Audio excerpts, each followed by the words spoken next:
president now, again, facing his biggest test.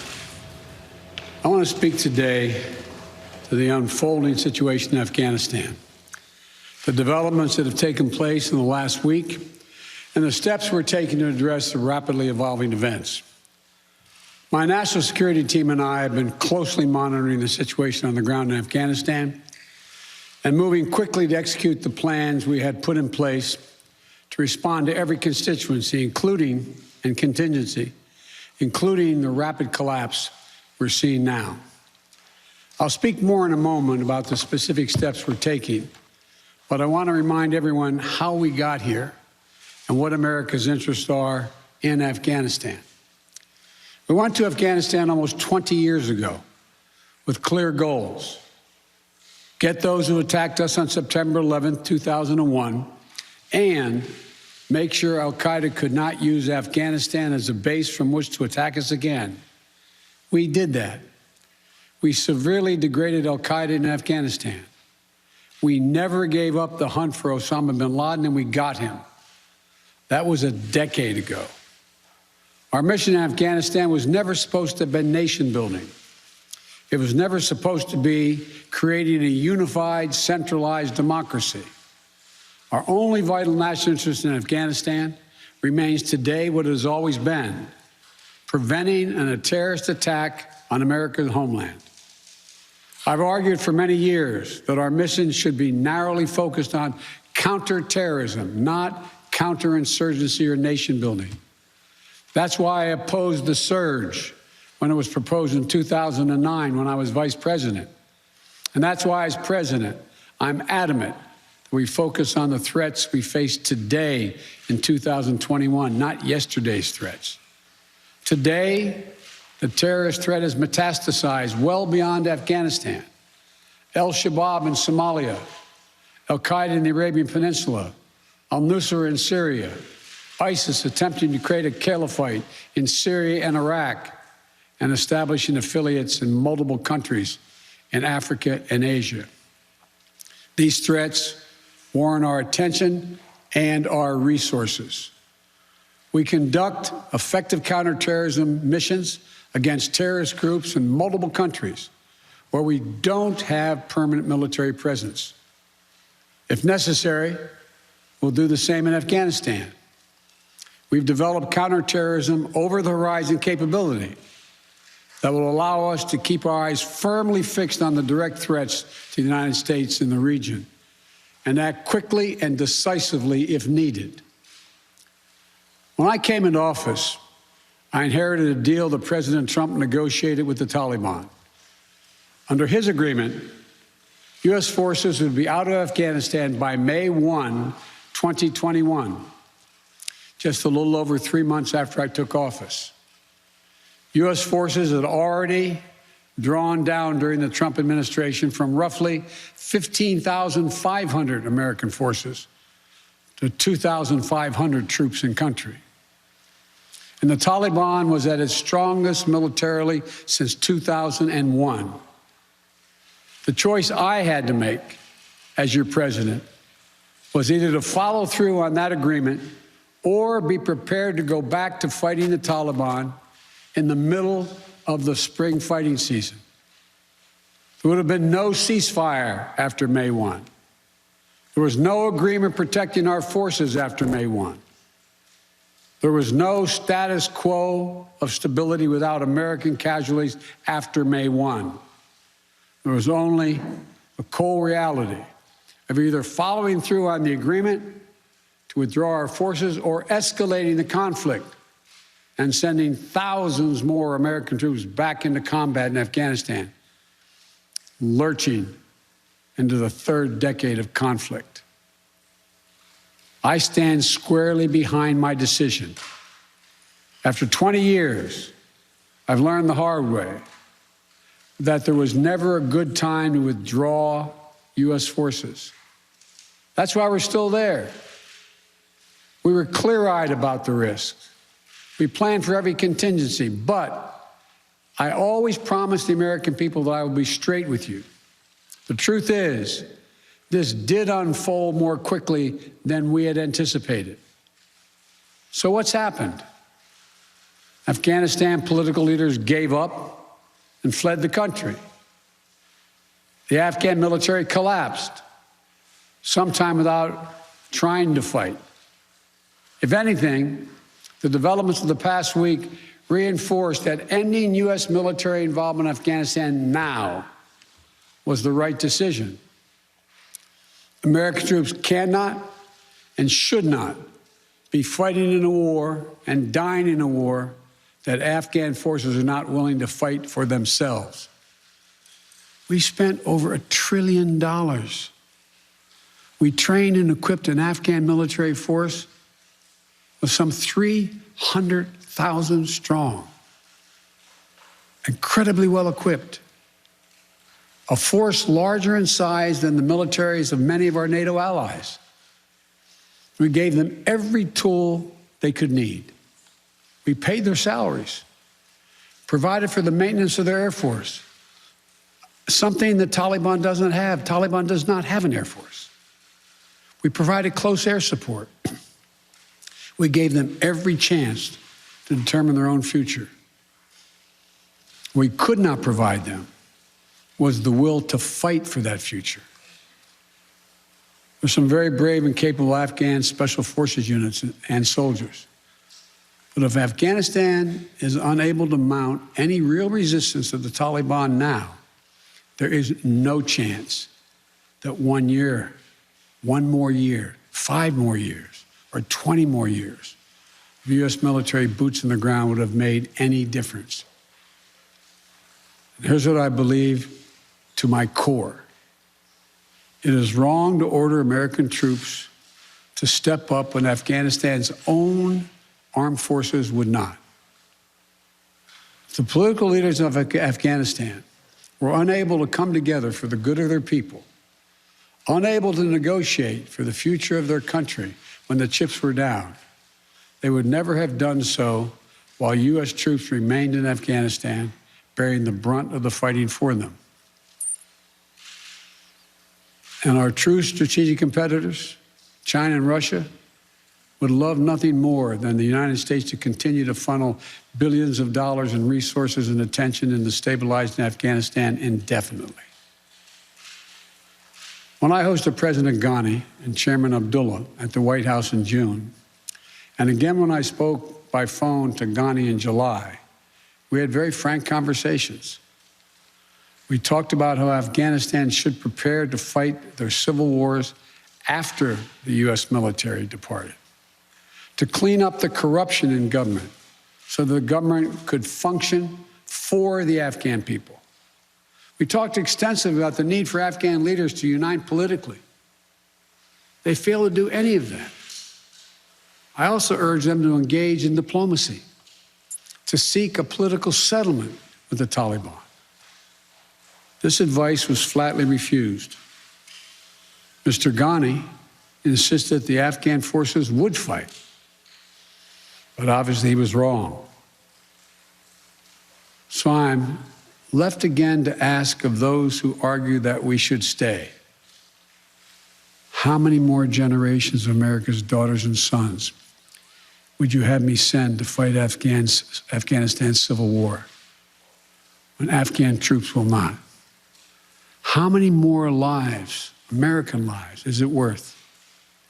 How many endless rows of headstones at Arlington National Cemetery? I'm clear on my answer. I will not repeat the mistakes we've made in the past. Mistake of staying and fighting indefinitely in a conflict that is not in the national interest of the United States, of doubling down on a civil war in a foreign country, of attempting to remake a country through the endless military deployments of U.S. forces. Those are the mistakes we cannot continue to repeat because we have significant vital interest in the world that we cannot afford to ignore. I also want to acknowledge how painful this is to so many of us.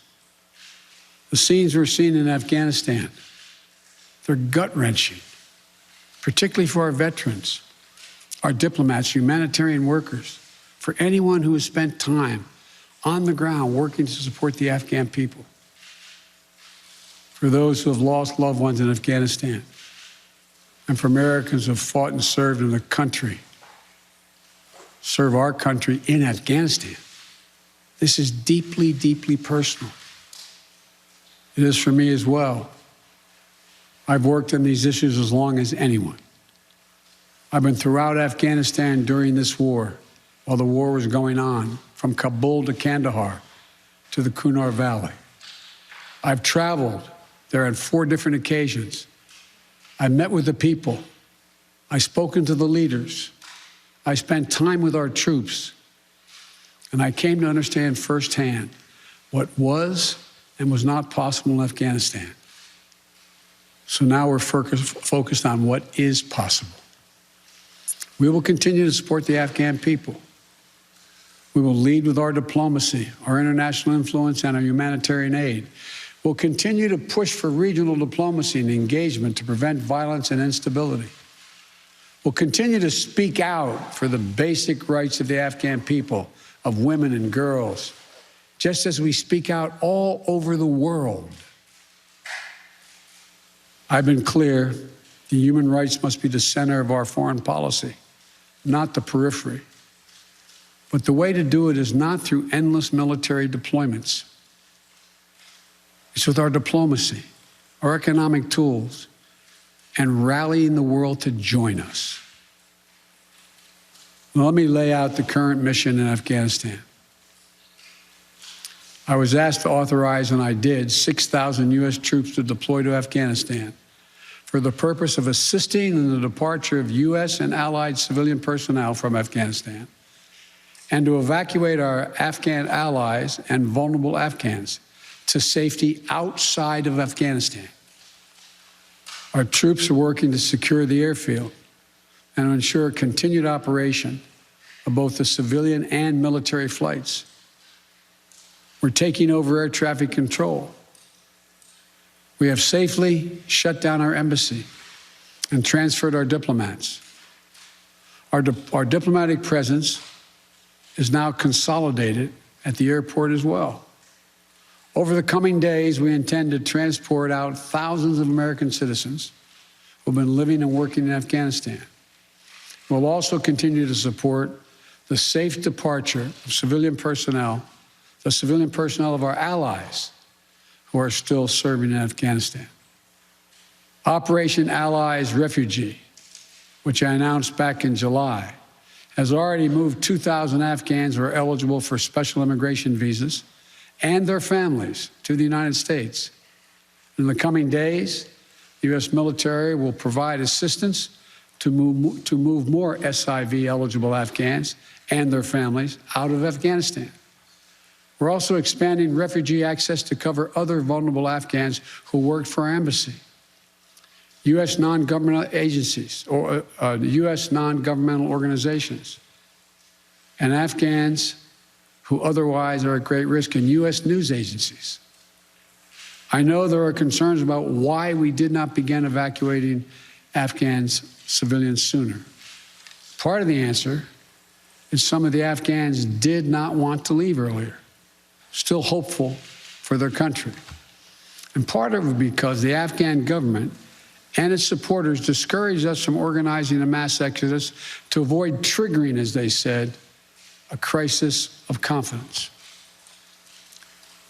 American troops are performing this mission as professionally and as effectively as they always do, but it is not without risks.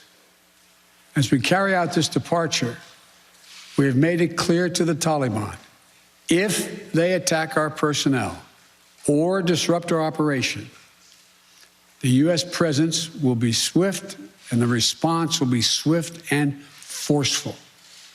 We will defend our people with devastating force if necessary. Our current military mission will be short in time, limited in scope, and focused in its objectives. Get our people and our allies as safely as quickly as possible. And once we have completed this mission, we will conclude our military withdrawal. We will end America's longest war after 20 long years of bloodshed. The events we're seeing now are sadly proof that no amount of military force would ever deliver a stable, united, secure Afghanistan, as known in history as the graveyard of empires. What's happening now could just as easily happen 5 years ago or 15 years in the future. We have to be honest. Our mission in Afghanistan is taking many missteps, made many missteps over the past 2 decades. I'm now the 4th American president to preside over war in Afghanistan. 2 Democrats and 2 Republicans. I will not pass this responsibility on to a 5th president. I will not mislead the American people by claiming that just a little more time in Afghanistan will make all the difference. Nor will I shrink from my share of responsibility for where we are today and how we must move forward from here. I am President of the United States of America, and the buck stops with me. I'm deeply saddened by the facts we now face. But I do not regret my decision to end America's warfighting in Afghanistan and maintain a laser focus on our counterterrorism missions there and other parts of the world.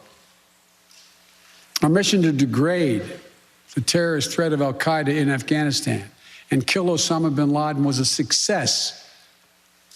Our decades-long effort to overcome centuries of history and permanently change and remake Afghanistan was not, and I wrote and believed it never could be.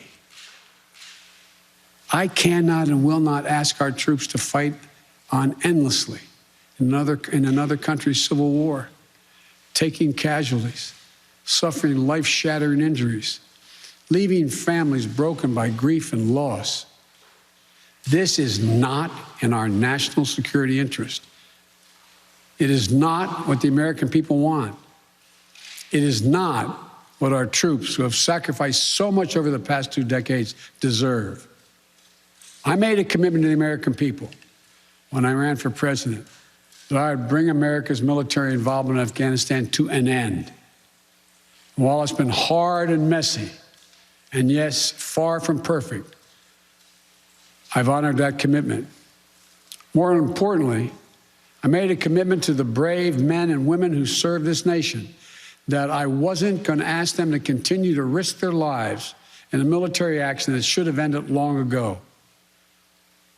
Our leaders did that in Vietnam when I got here as a young man. I will not do it in Afghanistan. I know my decision will be criticized, but I would rather take all that criticism than pass this decision on to another president of the United States, yet another one, a 5th one. Because it's the right one, it's the right decision for our people, the right one for our brave service members who risk their lives serving our nation, and it's the right one for America. Thank you. May God protect our troops, our diplomats, and all brave Americans serving in harm's way. President Biden in the East Room of the White House saying, "I do not regret my decision to pull U.S. troops out of Afghanistan to end America's longest war," saying he is now the 4th president to have to deal with this war. 2 Democrats, 2 Republicans, he said. He said the events we have seen are proof that what's happening now would have happened 5 years ago or perhaps 15 years from now had it gone unaddressed. Hi, everyone. George Stephanopoulos here. Thanks for checking out the ABC News YouTube channel. If you'd like to get more videos, show highlights, and watch live event coverage, click on the right over here to subscribe to our channel. And don't forget to download the ABC News app for breaking news alerts. Thanks for watching.